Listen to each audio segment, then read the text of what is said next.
Tapi setelah berislam, apakah ada perasaan lebih tenang atau sama aja seperti sebelumnya atau gimana? Oh enggak, aku ya kalau Anda sorry ya, aku potong ya. Dan aku juga mau. Oke, iya.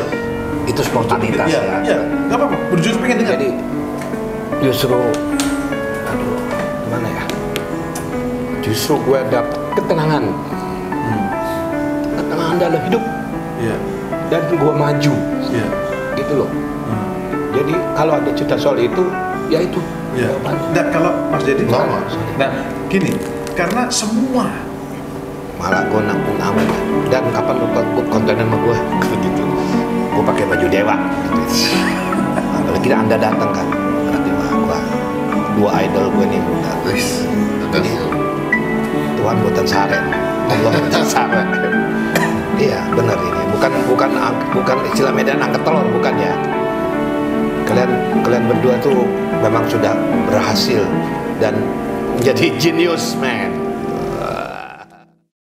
Ya persoalannya adalah memang tergantung kepada bangsa dan rakyat Indonesia sendiri. Memang kita sudah dua kali menghadapi suatu peristiwa yang diputuskan oleh Partai Komunis Indonesia dan sudah barang tentu tidak akan menghendaki kesuksesan menyetusnya untuk ketiga kalinya. Kita telah tadinya memang kita agak kurang mempunyai kewaspadaan di dalam politik, artinya pengamanan di dalam politik, sehingga kita itu lengah mempercayakan sekali bahwasanya PKI benar-benar akan berjuang untuk kepentingan rakyat Indonesia bersama-sama dengan kekuatan sosial lainnya. Tapi nyatanya tidak demikian. Persoalannya sekarang adalah kita harus berusaha sekeras-kerasnya agar supaya PKI tidak akan bisa timbul di Indonesia dan benar-benar yang akan timbul kekuatan-kekuatan yang mengabdi kepada Pancasila. Pakai.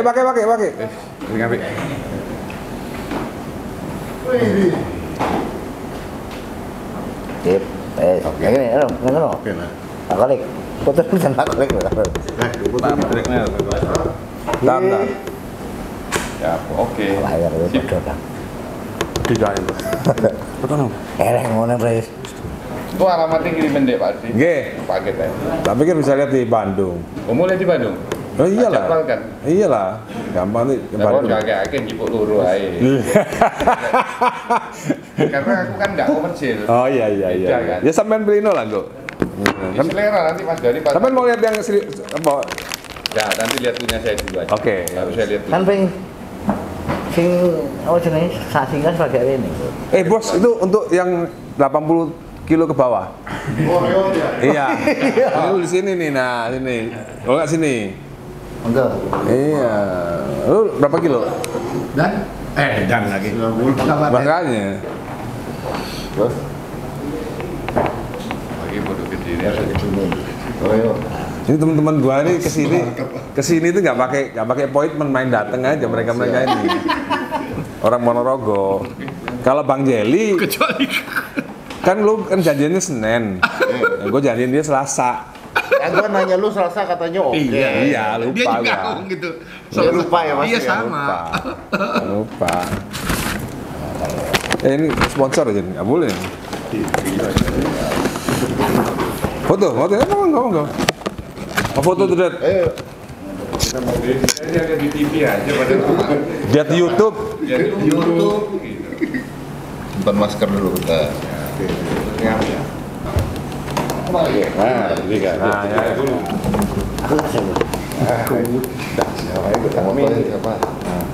Ini tempat teman-teman antikan ini. Yang termewah lah. Lonseng termewah barang-barangnya. Makanan juga masih mahal gitu ya. Iya. Ini aja udah kayak restoran. Iya, memang ini rencananya memang kan dulunya kan awalnya kan dibuat pengen bikin restoran di Bali kan sebelum pandemi itu kan. Iya. Ada tempat di mana seminyak itu tinggal bikin sama main. Tinggal pindahin semua. Lalu rumahnya di mana? Ini rumah gua. Ini rumah. Di atas. Jadi ini kayak apa ya, kalau zaman dulu tuh kayak pendoponya lah ini. Iya, dulu. pendopo. Kalau dulu kan pendopo kan joglo. Ini pendopo lah. Yang pendopo itu kan bisa terima tamu orang banyak kan, pendopo itu kan. Orang Jawa dulu kan gitu kan. Tapi berupa rumah joglo. Justru kalau yang gue mau bahas adalah bukan pemukulannya, bukan masalah agamanya, tapi bagaimana bisa kejadian di dalam penjara gitu. Nah, itu gue mau bikin konten. Loh, tapi kalau itu kan Apa ke podcast lu aja? Ayo lah. Gimana Soalnya- kejadiannya di penjara? Loh, soalnya gue kan pengalaman. Nah makanya seperti Ya kan? bisa. Nah, iya bener, berarti cocok. kalau itu di seluruh dunia kan terjadi. Nggak di setting gimana gitu. Pintu kuncinya bisa dibuka katanya. Enggak. Kalau kata gua, memang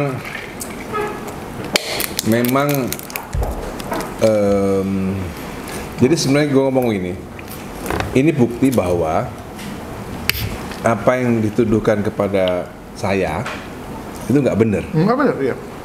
Karena kalau vonis hakim itu benar, Dad, nggak tahu, gue udah pernah ngomong di tempat itu. Gue kan dituduh ujaran kebencian kepada Tionghoa dan umat Nasrani. Kalau itu benar, Dad, Dikebukin. udah pasti. Lu pikir nggak ada Cina jagoan di sana? Banyak loh. Buktinya selamat gitu kan. Bener. Ya lo ambil angle itu ya. Lu pikir nggak ada orang Kristen jagoan di sana? Ya kan? Kalau saya memang benar-benar terbukti Bukan dikondisikan. di mata masyarakat gitu ya, memang terbukti nih Ahmad Dhani memang memberikan ujaran kebencian Ya, terhadap yang Tionghoa membuat orang benci yang gitu ya, Tionghoa dan umat Kristiani Iya. pasti karena memang di penjara itu memang Laissez faire. bukan, jadi gini, kayak semacam kelaziman ya, terutama nih bagi pelaku seksual harassment kepada anak kecil. Iya, itu. Habis itu, Bos. Selesai. Habis kan. Iya. Habis itu. Di Surabaya tuh waktu gua di penjara itu mati orang. Mati orang. Iya, aku satu sel sama orang yang nusuk itu, yang nusuk pelaku sodomi itu. Karena orang udah lama dari keluarga. Aku dia juga ingat. nggak tahu. Aku kan tanya sama orang dia, kamu ngapain? Tahu nggak pakai apa? Pakai sikat gigi. Tapi dia tajemin. Iya. Ya, Sikat gigi itu. tajemin. Plastik loh ya. Iya. Plastik ditajemin. Terus ditusuk perutnya, apa kan? Ditusuk perutnya. Ya. Aku tanya kenapa nggak tusuk lehernya biar cepat mati. Iya. Saya bilang, kenaan mas kok cepat mati. Biar aja tersiksa dulu. Jadi ada Jadi itu di penjara itu kelaziman. Kelaziman ada Di mana-mana itu. Ada ya mungkin di Amerika juga sama lebih lah ya. parah, lebih Iya kan? parah. Pelaku kejahatan tertentu itu memang jadi musuhnya semua orang. Jadi bahan kan. termasuk musuhnya para kriminal Para juga. kriminal, iya. Lucu kan? Nah, Iya. ini yang tidak ada di berita. Makanya kenapa Ahok itu tidak ditaruh di rutan Cipinang? Iya. Waduh, Habis dia. yang nungguin udah banyak. Iya. Kan aku kan akhirnya kan tinggal di bloknya yang bakal tempatnya Ahok kan. Itu waktu Ahok datang ke rutan Cipinang udah register. Berarti sudah pernah ke Cipinang. Sudah dong. Pernah sebentar, kan? Udah diregister. Udah dong. demo Pertama sama kali kan dia turun perempuan di itu. situ. Sudah. Itu teman-teman gua yang masuk penjara yang udah di penjara itu pada keluar semua udah manggil-manggil Ahok gitu. Iya. Iya. Ya. Makanya pindah deh. Iya. Ahok gitu udah. Seolah-olah menyambut. Heeh.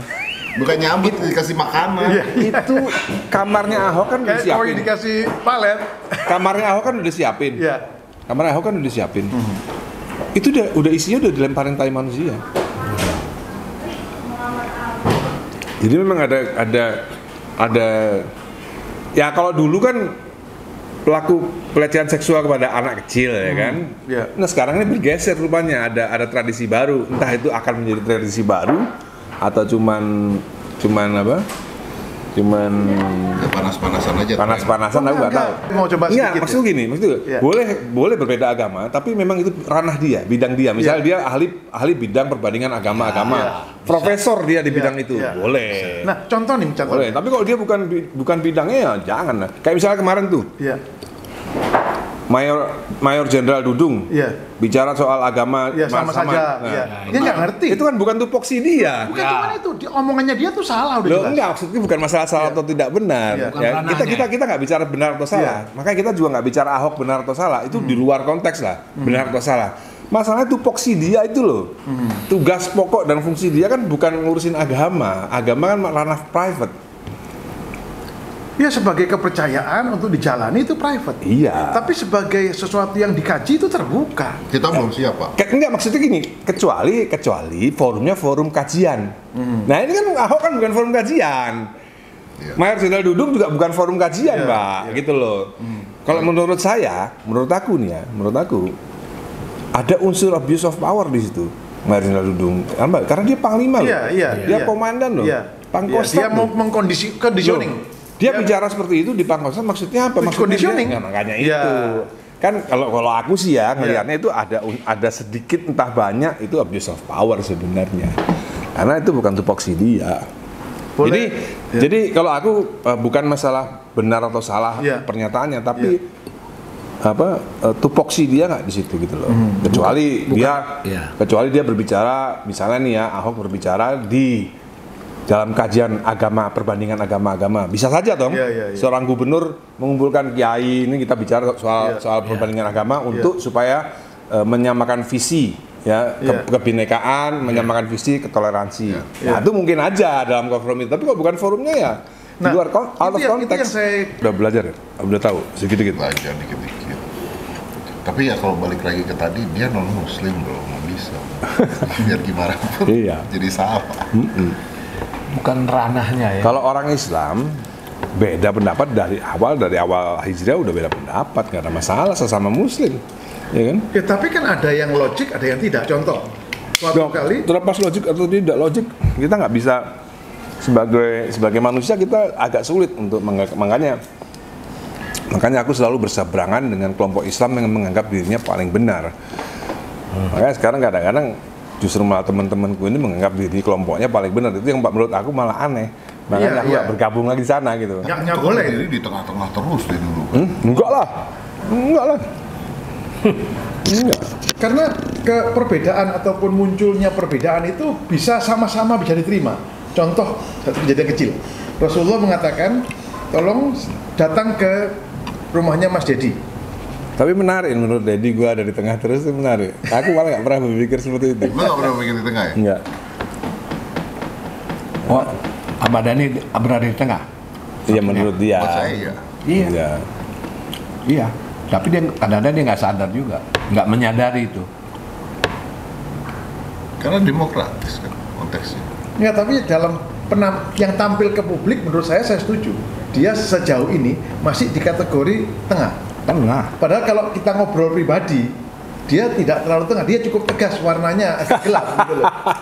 Agak tegas warnanya. Enggak lah. Enggak.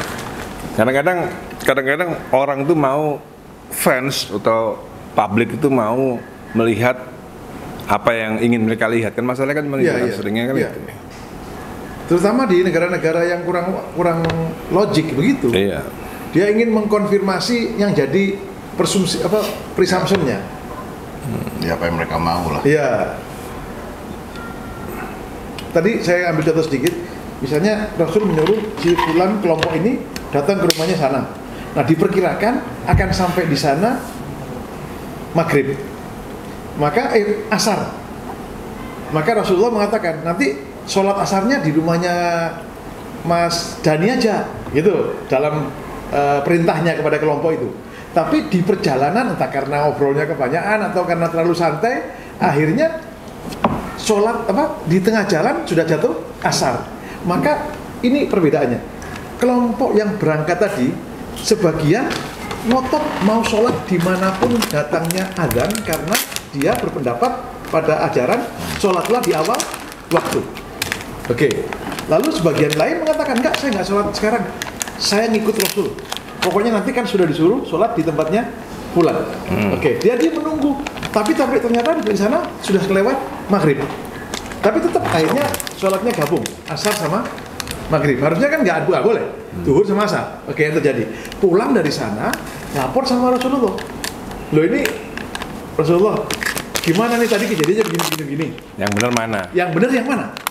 Kata Rasulullah, dua-duanya benar. Nah inilah yang saya bilang. Jadi karena apa? Karena berpegangan sama dasar perintah Rasul, maka sholat di tempat yang dituju seperti yang dikatakan itu benar. Tetapi pada waktu akhirnya ternyata asar itu sebelum nyampe, lalu ada yang mengambil posisi saya harus sholat karena di awal waktu, itu pun memang juga merupakan ajaran. Nah, maka kedua-duanya benar. Nanti jadi kan gini, makanya perbedaan antara syariat dan tasawuf itu kan gitu. Kalau ini ya, misalnya syariat itu misalnya seperti ini. Ada seorang menteri, ya, misalnya Om Jeli ini menteriku, misalnya aku presiden kan. Selama 5 tahun Om Jeli ini menguntungkan negara 5 triliun selama 5 tahun. Menguntungkan negara 5 triliun ya. Periode kedua, tahun pertama Om Jeli merugikan negara 1 miliar. Kalau kita pakai hukum fikih, hukum fikih ini penjara dia. Oh iya. Karena hukumnya berbunyi seperti itu, pokoknya merugikan negara. Tapi karena kalau presidennya juga tidak mempunyai kebijaksanaan, ya udah biarin aja KPK ngajar dia nggak peduli. Udah nggak ada ini, pokoknya ya udah hukumnya gitu. Tapi kalau presidennya punya kebijaksanaan, dia akan bilang sama KPK, gini loh Pak, ini menteri ini itu udah menguntungkan negara, apa artinya 1 miliar dibandingkan 5 triliun? Kalau kamu kurangi pun dia masih menguntungkan negara 4,9 triliun gitu loh. Nah, ada yang ngotot pakai hukum, bukan hukum fikih ya, hukum salah sih Kak. Pokoknya salah gitu, ngerti nggak? Itu aja gitu. Kalau di hidup politik ya tergantung arah politik kemana. Siapa dia gitu kan. Iya. Gue nih mualaf loh. Dah. Mualaf juga ya? 73 tapi. 93. Di Aceh. Ibuku 72. Di Langsa. Dan Serambi Mekah. Ibuku 1972. Langsa, Kuala Simpang Aceh. Tapi pindah agama itu berat. Oh iya sangat. Dan itu perlu kecerdasan. Di keluarga bos. Di keluarga. Oh iya. Nah, sebenarnya kenapa sih lu pindah? Karena gua nggak dekat dengan tradisi gue yang lama. Saya rasa bukan cuma itu, di hatinya ada upaya pencari kebenaran. Dia kan orangnya logik ya, dia cerdas. Orang seperti itu, kalau dia ada unsur ini kalau salah ya salah deh, kalau bener ya jangan disalahi, kalau salah jangan dibenerin, kira-kira gitu. Nah, orang yang punya drive begitu, itu pasti akan dituntun, Bener nggak? Kalau jujurnya, Om, lingkungan saya, jadi gini, saya lahirnya kan Katolik. Iya. Tapi begitu ayah PSW dan sebagainya, hilang tradisi itu. Mas, ini maksudnya Mas, kamu tuh, aduh SOP nggak paham, udah makanan udah selesai, langsung bawa. SOP. Nah, contoh nih, Mas Dedi, Katolik kan? Saya mempelajari sejauh sampai... Enggak, maksudku ya, Ari Lasso juga Protestan yang tidak tradisional juga, cuman tetap kuat aja gitu. Iya, megang lah. Berarti nggak ada isinya dong? Hah? Nggak ada isinya. Menjadi iya dong, kalau lu ngomong itu jadi nggak ada isinya. Orang nggak ngerti apa-apa. Lu menjadi nggak penting karena tradisi di lingkungannya kuat. Ya tapi base-nya kalau ngomong tradisi di lingkungannya kuat, tradisi di lingkungan saya sudah muslim semua. Teman semua muslim, rekan kerja semua muslim. Iya. Sama lah Ari Lasso juga gitu. Iya. Ari Lasso itu bahkan saksi mata bahwa dulu Ahmad Dhani itu fanatik. Karena kan temen SMA bro. Iya. Ya kan bareng-bareng. Gua tuh fanatik dulu tuh. Bener-bener fanatik. Kalau aku mengalami pengaruh lingkungan juga. Enggak, kalau fanatik itu kan masalah stages ya. Masalah pindah agama. Oh. Itu lingkungan. Kalau aku pribadi karena gua kawin kan. Oh, karena faktor istri. Aku sama istri. The first ya. Saking cinta banget sama istri ya. Nah, oke. Terpaksa berarti. Bukan. Bener. Tadinya terpaksa. Oh iya. Terus terang ya. Iya.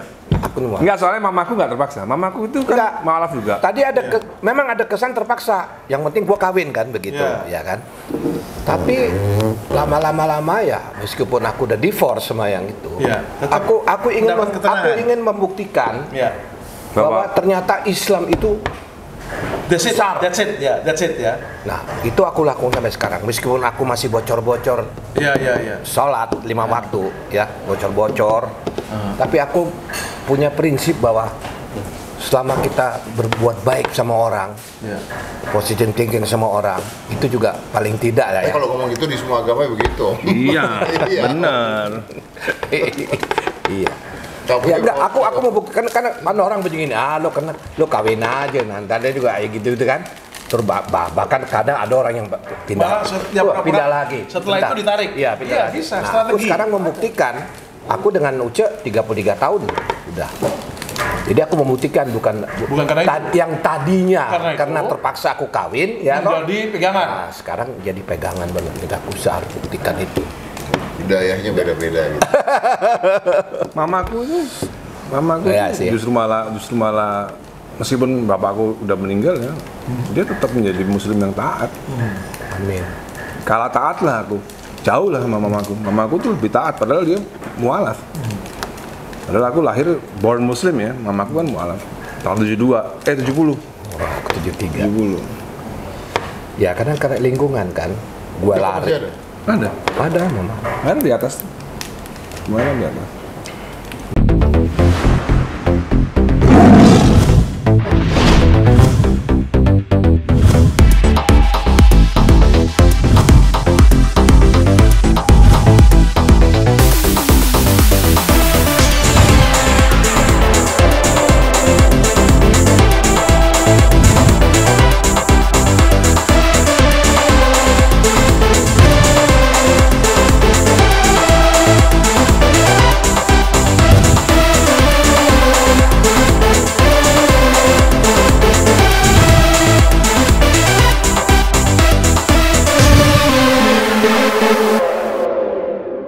Sukses terus, Caller Eddie.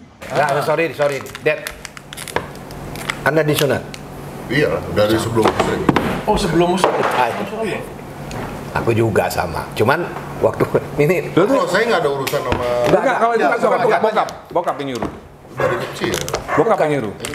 kenapa aku Dokter tanya? yang nyuruh malah. Kenapa gue tanya? Waktu gue disunat lampu mati. ini serius ini. Iya. Jadi waktu mau dilangsa tuh rumah sakit mati lampu, si perawat pakai bambu dijepit gitu. Iya emang zaman dulu pakai Zaman bambu. dulu ya. Jadi begerigi barang itu. Lebih ideal itu. Ah, ini boleh masuk YouTube. Ini boleh masuk YouTube. Ini boleh. Aduh dong. Itu. Lu kan sama-sama malam Tapi kita. barangnya gerigi.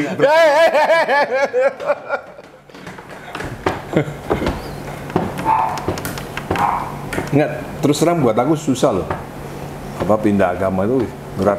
Iya, itu big commitment. Dulu gua tuh kan fanatik kan. Sepupu gua pindah agama Kristen, gua tuh nangis loh. Nangis. Iya. Sepupu gua pindah agama, kamu bakal masuk neraka. Waduh. Fanatik aku dulu. Nah, sekarang Malah gue namanya. Dan kapan lu kontenan sama gue begitu. Gue pakai baju dewa gitu. Apalagi Anda datang kan. Berarti wah gue dua idol gue nih udah. Jadi Tuhan buatan sare. Allah buatan sare. Iya, benar ini. Bukan istilah Medan angkat telur, bukan ya. Kalian berdua tuh memang sudah berhasil dan menjadi genius, man. Lu tuh idol balik lagi kan? Nggak tahu.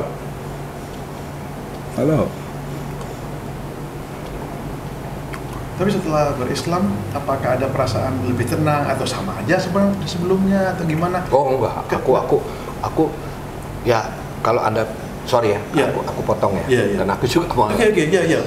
Itu spontanitas ya. Iya. Enggak apa-apa. Berjujur pengen dengar. Jadi justru gimana ya? Justru gue dapet ketenangan Anda adalah hidup Iya. dan gua maju, Iya. gitu loh. Jadi kalau ada cerita soal itu, ya itu Iya. jawabannya. Nggak, kalau Mas Dedi Lama. Nah, gini, karena seluruh dunia yang pernah saya lacak, semua berpendapat sama. Bahkan kalau misalnya harta bendanya semua dilucuti dari dia, istrinya meninggalkan dia, anaknya nggak boleh ketemu sama dia, semua andai kata itu terjadi pun mereka tetap merasa keislamannya lebih mereka syukuri dibanding sama semua yang harus dihadapi itu. Halo, saya Ahmad Dhani ingin mengucapkan happy birthday. Saya Ahmad Dhani, selamat ulang tahun untuk saya Ahmad Dhani ingin mengucapkan selamat ulang tahun saya Ahmad Dhani. Happy birthday buat, semoga sehat selalu dan yang terbaik selalu buat kamu. Semoga semakin bijaksana seiring bertambahnya usia. Aku kan ketemu sama Yeni, aku juga bikin konten sama Yeni Wahid. Aku bilang, aku ini gini Yen, kamu tahu kan aku bagaimana dekatnya dengan Gus Dur kan. Jadi kadang-kadang itu aku tuh tahu yang mana-mana yang pernah melukai hati Gus Dur, mana-mana yang pernah mengkhianati Gus Dur. Aku tuh tahu semua orang-orangnya gitu. Sehingga ketika ada satu muncul yang seolah-olah seperti itu, cuman kan nggak bisa ngomong kita. Kamu bisa bayangin nggak Yan perasaanku Yan? Iya, aku ngomong itu. Aku tuh bayangin aja ada seorang ya, yang Gus Dur itu tuh tinggal sebelah aja nggak mau. Iya, betul. Betul. Kan? Kenapa? Loh, ada yang dianggap besar sekali sekarang itu oleh orang-orang Nadiyin. Yang mempromosikan dulunya Gus Dur lagi. Iya. Ya, jadi orang pikir itu Gus Dur merestui, padahal Gus Dur tinggal sebelah aja nggak mau. Dibayar, yang penting jauh. Jadi ngerti ya lo apa? Itu Ini nggak banyak orang tahu. Itu bukan ilmu pengetahuan ya, itu bukan ilmu pengetahuan apa itu ya, pengalaman hidup ya. Saya pikir cuma 2 orang yang saya tahu. Ternyata Anda juga tahu. Berarti 3 orang sekarang. Pengalaman hidup ya. Jadi memang ya kadang-kadang kalau kita ngomong dianggap sok tahu gitu. Iya. Kadang-kadang diam tuh nggak gampang. Diam tuh tidak berkata yang sesungguhnya, tapi padahal kalau mengatakan yang benernya jadi masalah buat kita. Nah, diam itu berat, Pak. Iya. Karena kita gregetan gitu. Diam tuh berat, tapi ya gimana? Orang yang dikasih cek, nggak berani ngomong ya. orang yang dikasih cek untuk diberikan kepada orang itu, saya kenal baik. Tapi dia nggak berani menyampaikan itu karena cek kosong. Terserah berapa mau dia tulis, yang penting jangan kelihatan gue lagi. Akhirnya diminta untuk ditulis angka. Makanya itu aku kemarin ngomong sama Yeni juga. Ada ntar di YouTube juga ada aku ini. Kita ini sebagai manusia harus belajar memahami bahwa manusia itu memang fitrahnya itu tidak membalas budi, tidak tahu budi, itu memang fitrahnya manusia. Jadi kita kalau terlalu berharap manusia itu berbalas budi, kita yang sakit hati, Pak. Iya. Kita yang sakit hati kita. Sakit kita nanti. Maka itu penting mental kita sakit. Itu yang aku alamin. Iya. Gak usah gitu, kayak ngutang ngarep balik duitnya aja sakit hati. Iya. Bisa jadi musuh kita, nagih. Makanya jadi politisi seperti Prabowo itu hebat juga. Dikhianati gitu masih tetap bisa berdiri gitu ya. Nggak gampang, Pak. Aduh. Nggak gampang. Makanya sebagai politisi latihannya ya itu emang sudah harus siap dikhianati. Iya. Contohnya banyak ya, dari zaman Gus Dur berapa orang kalau misalnya Yeni suruh anak-anaknya Gus Dur suruh bikin buku, siapa aja yang mengkhianati Gus Dur, banyak. Iya. Salah satunya Alisa pernah nulis kok di WA Group. Aku pernah tanya langsung, ini bener tulisannya? Iya Mas, gila berani juga kamu nulis. Apa Mas? Siapa yang nulis? Alisa Wahid. Iya, pernah. Dia nulis pernah di WA. Aku konfirmasi ke dia, ini bener tulisan lu, bener. Iya. Memang begitu adanya. Jadi waktu itu gara-gara apa gitu, dianggap Gus Dur itu gini, padahal Gus Dur nggak gitu. Jadi jangan mengharapkan balas budi gitu. Iya. Kita harus belajar, jangan pernah berharap balas budi kepada manusia, karena manusia itu fitrahnya memang sepertinya memang berkhianat, tidak tahu balas budi. Itu fitrahnya manusia seperti itu. 99% manusia seperti itu. Kalau ada 1% yang manusia yang tahu balas budi, istimewa. Istimewa. Maka itu katanya Imam Syafi'i, kalau ada orang benar dan baik yang Anda kenal dalam hidup, pegang erat dia, walau andai dia musuhmu. Imam Syafi'i itu ya? Imam Syafi'i. Imam Syafi'i itu top, bro. Oh iya. Kalimat-kalimatnya banyak. Oh iya. Quotes-quotesnya. Luar biasa. diamku adalah jawaban atas permintaan debatnya dia. Wah, iya. Karena soal bicara Budi, dua artis besar Indonesia, penyanyi yang gue temuin bener-bener gue dapet dari nol, yaitu Wah, keluar. Keluar. iya benar. Ini kan Ciri-cirinya gimana? Ini boleh YouTube, boleh. Rame. Dan sampai sekarang itu artis besar. Dan Anda pasti tahu semua. Tapi melupakan. Kalau rame nih Dan. Beda nih. Nggak cuman ngomong doang, nanti kalau ini, nanti beda dengan kalau begitu ada duit di sini, udah hilang. Udah nggak ada artinya kita semua. Nah, makanya kita bicara Mas Budi. Kan musisi, ada hubungannya kan? Iya. gitu. Ya, Dua loh. Apalagi di politik. Apalagi di Dua politik. loh. Nggak kenal anak. Itu nggak kenal anak. penyanyi besar. Wah, bayangin tuh. Yang terorbit mulai tahun 80. Pakai motor. Cowok-cewek, belum ada mobil lah. Cowok berarti pakai Dua motor. cewek. Oh, cewek. Cewek. Nggak cantik nggak? Cantik. Pernah naksir nggak dulu? Seksi. Pernah naksir nggak dulu? Pernah berarti. Ini Masuk YouTube yang ini. Ini aman. View tinggi ini. Tapi saya baru tahu loh kalau mualaf masuk Islam juga. Iya. Baru tahu. Tobing kan emang bukan Islam ya Tobing ya? Bukan, dari sana, dari Siregar Tapi jangan Islam. salah. Siregar Tarutung, Islam. dari Tarutung. Ketua marga Tobing sedunia itu Islam. Sony Tobing. Benar tuh Dan. Kalau artismu kan tahu diri semua, ya kan? Enggak juga sih. Dia punya cara untuk membuat mereka tahu Jadi diri. kesimpulannya adalah beda gitu loh. Beda Kalau betul. begitu, bedanya begitu udah ada duit, udah. Lupa.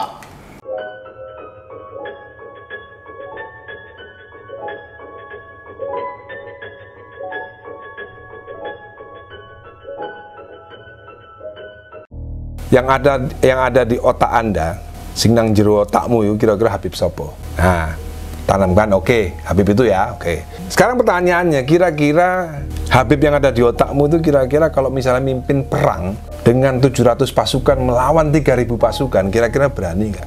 Nah, itu aja. Saya tidak perlu menyebut siapa saja Habib yang menurut saya kriterianya lebih mirip kepada Nabi Muhammad SAW. Yang kira-kira loh ya, misalnya jadi panglima perang, cuman 700 pasukannya ngelawan 3000. Perang loh ya, bacok-bacokan, tombak-tombakan, tunjek-tunjekan, injek-injekan, ide-idean, gaprak-gaprakan, gibeng-gibengan. Yes. Nah, panglimanya itu Nabi Muhammad SAW. Nah, kira-kira di Indonesia ini, kira-kira Habib siapakah yang kira-kira lebih mirip kepada sosok seorang Nabi Muhammad yang berani melawan ketidakadilan?